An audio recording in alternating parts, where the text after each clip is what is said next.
Bon, du coup, salut à tous les amis, bienvenue sur cette seconde vidéo dans laquelle on va parler du montage du RaceLoop. Donc là, il faut savoir que j'enregistre ma voix en off, donc c'est pas ma voix dans la vraie vidéo. Donc on va directement enchaîner sur le montage, je vais pas perdre mon temps. Donc on va commencer directement par la stack, donc la stack qui est une Kakute F7 mini.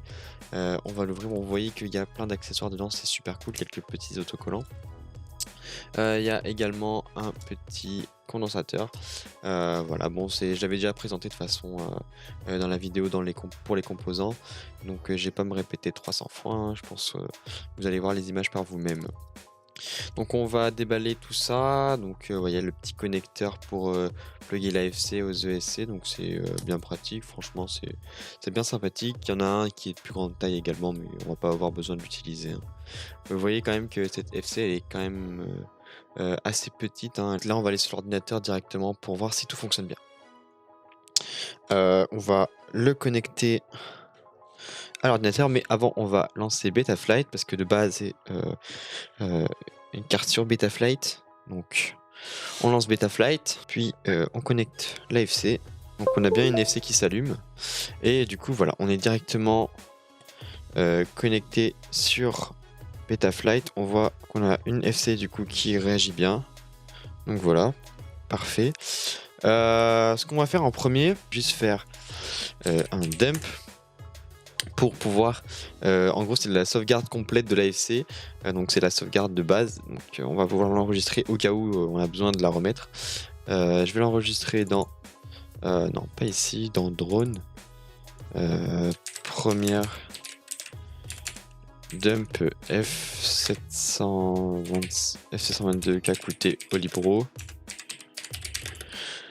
On va l'enregistrer là, puis, c'est tout, bon, on va pouvoir continuer directement notre montage. On voit que notre, FC est bel et bien connecté, donc que tout marche bien. Donc on va pouvoir continuer, la suite. On peut se déconnecter, on peut quitter ça et hop, on peut débrancher la FC. Voilà, on va continuer la suite, c'est parti. Donc voilà, hein, rien de nouveau, on sort le câble que j'avais conseillé, donc le câble AWG, donc là c'est vraiment du gros câble, c'est du 12 AWG. Vous n'êtes pas obligé de prendre autant, hein, là je me suis rendu compte que c'était même un petit peu trop gros pour les pads, des ESC, mais bon c'est pas très grave, j'avais trop la flemme d'attendre, un nouveau câble. Donc bah voilà, on va les souder à la XT60 pour faire notre, prise XT60. Donc on enlève, le haut du câble et on torsade, le câble pour pouvoir faire nos soudures. Donc à l'aide d'une petite pince, hein, on découpe le bout et puis bon après c'est très simple, hein, faut pas vraiment, faire bac+10 pour faire ça. On va ensuite, se munir d'un fer à souder, puis avec, un petit peu d'étain, on va, chauffer, on va mettre déjà de l'étain sur notre, fer à souder, puis on va venir poser le fer à souder sur le câble, pour le chauffer, et une fois que le câble est bien chaud, on peut appliquer de l'étain dessus. Vous allez voir, en fait l'étain va fondre et va rentrer dans le câble tout seul. Bon là moi c'était tellement un câble énorme que j'ai dû le tourner pour en mettre vraiment de partout. On fait la même chose sur le connecteur de la prise, donc on fait chauffer le connecteur et on met un petit peu d'étain et puis voilà. Et puis après, bah, étape très simple, on a juste à poser le câble, sur le connecteur, on pose notre fer à souder dessus, le câble, va se mettre un petit peu à fondre, avec l'étain, et puis ça va rentrer comme papa dans maman, hein. C'est très simple, c'est vraiment très satisfaisant à regarder également. Bon là, la caméra, on le voit pas très bien, mais, heu, mais c'est très beau à voir. On rajoute un petit peu de gain thermo sur les bouts pour pas que, notre, étain, nous brûle les doigts, même si j'ai un protecteur, avec un petit capuchon à mettre pour protéger encore plus. Là, voilà, j'avais envie de mettre un petit peu de gain thermo, donc c'est mieux quand c'est bien fait, donc voilà. Là, j'ai rajouté le petit connecteur, très pratique. Bon, à présent, on va souder du coup la prise XT60 sur nos ESC. Donc pour ça, on va mettre un petit peu d'étain sur nos ESC. Donc même principe, on fait chauffer le pad et on pose un petit peu d'étain. Puis après, même principe que sur le connecteur, hein, on pose le câble sur le pad, on pose notre fer dessus, le câble fond et il rentre dans l'étain posé sur le pad. et donc du coup ça se soude et c'est super beau. On fait également bien attention de souder le plus sur le plus et le moins sur le moins, donc en général on prend le rouge pour le plus et le noir pour le moins. J'ai soudé aussi quelques moteurs. Bon du coup le principe de soudure est quand même assez simple, donc je vais pas vous mettre toutes les soudures que j'ai faites. Là j'ai mis des moteurs pour que vous voyez un petit peu comment ça fonctionne. Mais voilà, globalement c'est très simple. Une fois que c'est fait, on va pouvoir brancher notre batterie en faisant bien attention. On entend les fameux bips de la FC et des ESC, puis on passe sur l'ordinateur. Donc voilà, on se retrouve sur le PC pour mettre à jour nos ESC. Donc la méthode est très simple, donc on va connecter notre FC à notre ordinateur de la même manière que pour aller sur Betaflight, sauf que là on a fait les branchements des ESC. Donc alors, selon vos ESC, soit vous allez devoir utiliser Bell Ellie Suite 32, soit vous allez devoir utiliser Bell Ellie Configurator. Pour ma part, ça va être Bell Ellie Suite 32. On va plug la batterie pour donner du courant à nos ESC. Il va chercher la com, on clique sur Connect, hop, on est connecté, on fait Read Setup. Et là, vous voyez qu'il a bien trouvé tous nos ESC. Donc voilà, ESC Flash, et puis on va prendre la dernière version et on va faire Flash Selected ESC. Donc là, il va télécharger et il va faire le flash pour tous nos ESC, donc ça va prendre un petit peu de temps, je vais mettre en accéléré.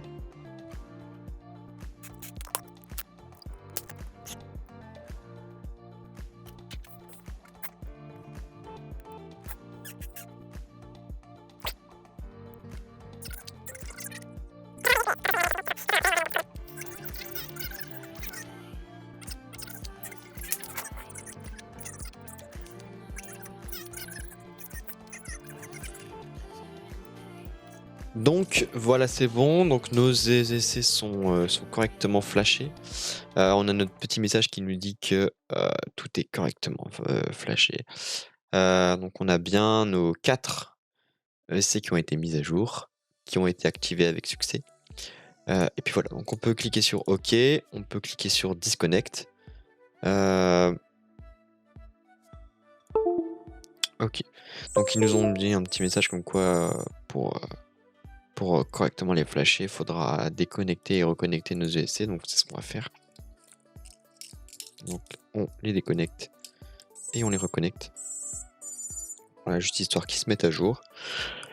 Et bon voilà, c'est tout bon, on va pouvoir continuer la suite de cette vidéo. Ensuite, on passe au KDX Vista, donc on déballe la boîte. Voilà, pas de surprise, KDX Vista c'est le récepteur numérique avec la caméra DJI. Donc, pour ceux qui veulent en DJI, moi je vous conseille fortement de prendre le KDX Vista. On voit également que dans notre stack, on a un petit connecteur qui nous donne, donc c'est le connecteur DJI, donc ce qui nous permettra de connecter directement le KDX Vista à la FC. Et c'est assez pratique parce que du coup pour les maintenances, si on traîne un peu sur Betaflight, on pourra débrancher le KDX Vista pour pas trop qu'il chauffe. Ça c'est cool. Également, première étape direct, c'est mettre l'antenne, parce qu'en fait l'antenne sert de radiateur au KDX Vista quand il chauffe, notamment quand on va le mettre à jour après, il va beaucoup chauffer, donc il va avoir besoin de son antenne pour pouvoir dissiper légèrement la chaleur, même s'il n'est pas encore fonctionnel. Donc on branche l'antenne directement, c'est le plus important. Également, on va pouvoir commencer les soudures, donc on fait très attention, ce sont des petites soudures. Là sur la caméra, on voit pas très bien, j'ai un peu mal filmé, je suis désolé. Mais voilà, globalement, les soudures, c'est le même principe que pour la FC et que pour les ESC. Mais là, c'est un petit peu petit, donc voilà, c'était pas évident à vous montrer, mais voilà, faut faire bien attention, il faut faire doucement. Ok, donc on se retrouve encore une fois sur ordinateur pour cette fois-ci mettre à jour le KDX Vista. Donc pour cela, on va le connecter à notre FC par notre plug. Donc on le connecte, on le branche à l'FC. Puis ensuite la FC, on va l'alimenter. Donc on branche la batterie. Et dernière étape, c'est se procurer un câble en USB type C pour pouvoir se connecter au Vista. Hop. Donc là on est connecté au Vista. On va sur l'assistant DJI. on sélectionne notre petit Vista et puis on va le mettre à jour. Donc on va faire ça le plus rapidement possible parce que du coup ça chauffe beaucoup, beaucoup. Donc faut vraiment pas perdre son temps, pas laisser trop longtemps parce que sinon heu, ça chauffe et ça peut endommager le Calixta. Donc voilà, je vais faire une coupure, enfin je mets en accéléré et puis on se retrouve dès que c'est fini.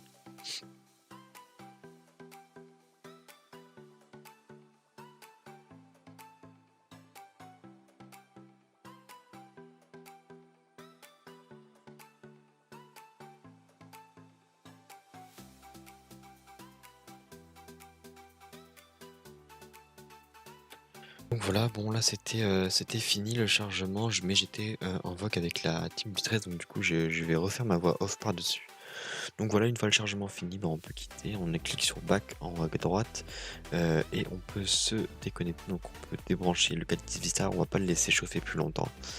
On peut fermer l'assistant DJI et on repasse directement à notre montage. Ok, donc là on va s'attaquer à la dernière soudure qui est la soudure du NanoRX. Donc même principe, on étame les pads, puis on vient poser le câble sur le pad, puis avec le fer on appuie dessus, ça fond, ça rentre, ça se soude, c'est parfait. Bon voilà, NanoRX, c'est très très simple à souder, vraiment, ça va super vite, mais on fait quand même attention. Voilà, bon on fait la même chose sur le NanoRX, bon vraiment pas très très compliqué. C'est vraiment juste pour le plaisir des yeux que je vous laisse les images. Également sur Nanorix, je tiens à préciser qu'il n'y a pas de TX-RX. En fait, ce sont des ports qui peuvent être switchés. Donc voilà, normalement, de base, il y a un RX et un TX, vous inquiétez pas. Il suffit juste de bien regarder votre schéma de montage sur votre FC pour savoir où il est. Ensuite, moi j'ai pris un petit bout de gain thermo que je n'ai pas tout de suite appliqué sur Nanorix parce qu'il fallait que je laisse le bouton accessible pour le bind. Mais voilà, donc je l'ai laissé pendouiller et puis je le ferai brûler lorsque j'aurai bind ma radio. Ensuite, bah, on peut prendre notre châssis, on va pouvoir ouvrir notre châssis et on va pouvoir tout foutre à l'intérieur. Donc moi, j'ai pas filmé tout ça parce que c'était long, c'était chiant, on voyait pas bien. Donc j'ai directement tout mis à l'intérieur, je vous laisserai vous débrouiller pour tout mettre à l'intérieur. De toute façon, là vous pouvez voir sur les photos comment c'est rangé si jamais vous voulez avoir une petite idée. Globalement aussi, ça va dépendre de ce que vous avez pris en termes de FC, ESC, votre moyen de transmission radio, votre moyen de transmission vidéo. On a ensuite l'étape du binding, donc voilà, le binding, ça va dépendre de votre radio. Il y a 10 000 vidéos sur comment bind tel RX avec telle radio, donc je vous laisserai vous documenter par vous-même. Moi, je suis en Crossfire, donc c'est très très simple, hein. J'ai directement le bouton bind sur le Crossfire et le bouton bind sur la radio, donc il suffit d'activer les deux en même temps et ça s'unbindé automatiquement. Puis après, un petit redémarrage du drone pour confirmer tout ça. Bon voilà, après c'était juste de l'esthétique, donc j'ai pris quelques riselants que j'ai accrochés au câble moteur pour pas qu'il pendouille pendant le vol. Voilà, ça fait un peu plus joli quand même. J'ai coupé ça à l'aide d'une pince coupante, donc voilà, ça permet de les tenir pour pas qu'ils se prennent dans les hélices. Bon voilà, c'était la partie finale, on va dire, du montage, hein. Il me restait plus que à mettre le strap et à refermer ce petit drone mais très puissant. Donc voilà, bon là, pas de surprise. Je tiens quand même à préciser que j'ai fait une petite entaille sur le châssis, je sais pas trop si ça se voit à l'écran, pour laisser passer mes câbles AWG parce qu'ils étaient quand même assez gros et ils ne passaient pas, donc j'étais obligé de fendre un petit peu le carbone. Bon, c'est pas très très grave, mais voilà. Également, au niveau de la visserie que j'ai utilisée, il y a tout qui est en description, il y a tout qui était dans la vidéo composant, donc voilà. Bon bref, on voit que le rendu est quand même super beau, les moteurs sont très très très stylés. Blanc et noir comme ça, c'est vraiment très très très joli, j'aime beaucoup. Voilà, le carbone est de très bonne qualité. Voilà, bon bref, le strap également. Euh, Super content de ce petit drone. Bref, on se retrouve tout de suite sur Betaflight pour les réglages principaux. Et tout le monde, donc bienvenue dans cette partie réglage de la vidéo. Donc voilà, on est juste à la suite de la partie montage. Donc là, on vient de monter le drone et tout qui est bon. J'ai fait cette partie mon réglage juste après la partie montage, tout simplement parce que dans quelques jours, je vais aller dans un spot incroyable pour pouvoir tester le race swoop. Donc j'avais pas trop envie de faire une troisième vidéo réglage qui va durer 2 minutes, puis après de faire une quatrième vidéo test du ResFou parce que j'avais annoncé faire uniquement 3 vidéos. Donc du coup, on va rester sur les 3 vidéos. Seulement la partie réglage, bah, elle va se faire directement à la suite de la partie montage, hein. C'est pas très grave.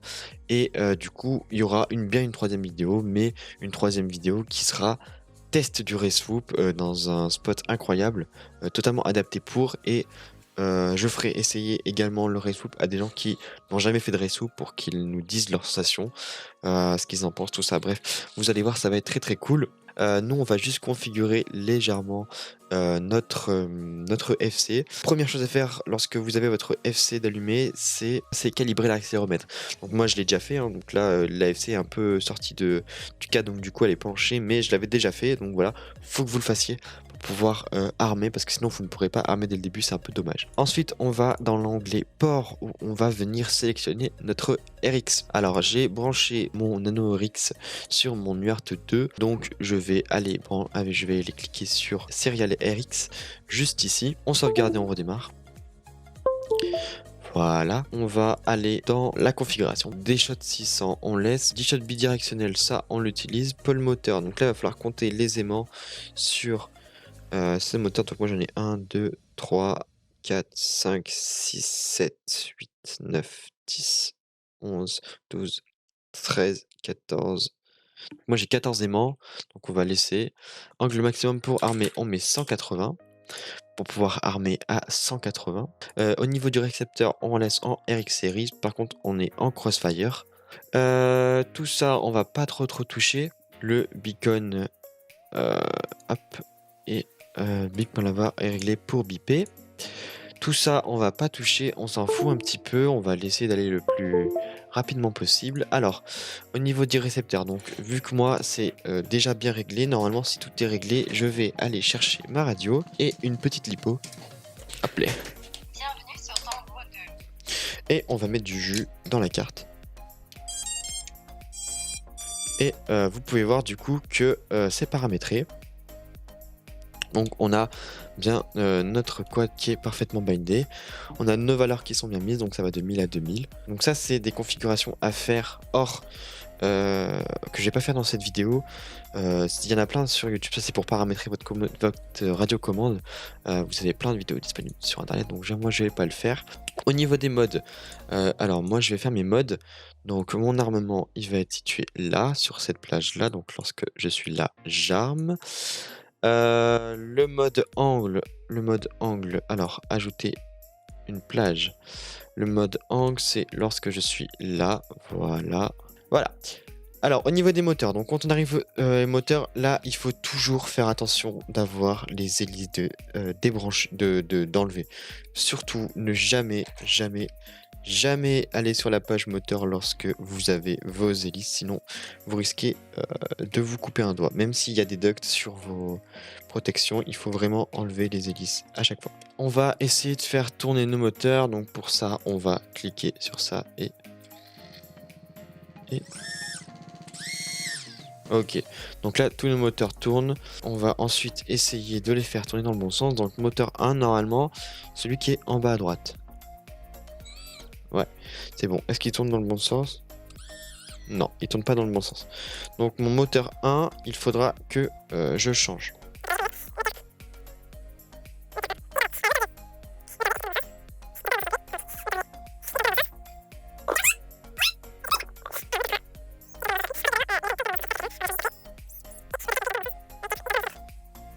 Donc on va aller changer tout ça. On va se rendre sur Bell Hélice 832. On va aller connecter nos essais. Donc on les connecte. On va read setup. Voilà. Tous nos essais ont été reconnus. On va aller reversed. On fait write setup. On n'a pas fait pour celui-là. Reversed. Write setup. Ok. On va faire la même manip. Write setup. Ok. Et pour le numéro 1, reversed. Ok. Il y a également des configurations à suivre dans les ESC, donc je vais les mettre à l'écran tout de suite. Alors, demag height. Demag compensation, on met height. Voilà. PWM 32K. Donc on peut pas mettre 32K, donc on va mettre 48. Timing 16. 16, hop, on flash. Et ramp up power, on met 25%. 25% right side up. Ok. Donc voilà, alors ça c'était nos petits flash ESC. On va retourner sur Betaflight. On retourne dans moteur et on va faire tourner tout doucement. Et on voit, ça tourne bien. Ça tourne bien. Donc voilà. C'est parfait. On désactive. Ensuite, on va dans l'OSD. Donc là, l'OSD, ça va être un petit peu ce que vous voulez. Moi, la batterie, j'ai pour habitude de la mettre en haut à droite. Le temps de vol, je m'en fous. Avertissement, on va les mettre là, voilà. Sur un truc, bref, on s'en fout. Bande LED, on n'a pas de LED. Black box, on va pas chercher. Au niveau de l'OSD, on a enregistré ce qu'on avait mis. Et au niveau du CLI, c'est tout bon. Alors moi, je vais mettre mes rates. Alors là, c'est au niveau des réglages des PID. On va mettre... alors ça, alors au niveau des réglages PID, donc là, moi, je vais juste régler mes rates. Paramètres rates, je vais mettre mes rates. Donc mes rates, où est-ce qu'elles sont? Elles sont juste là.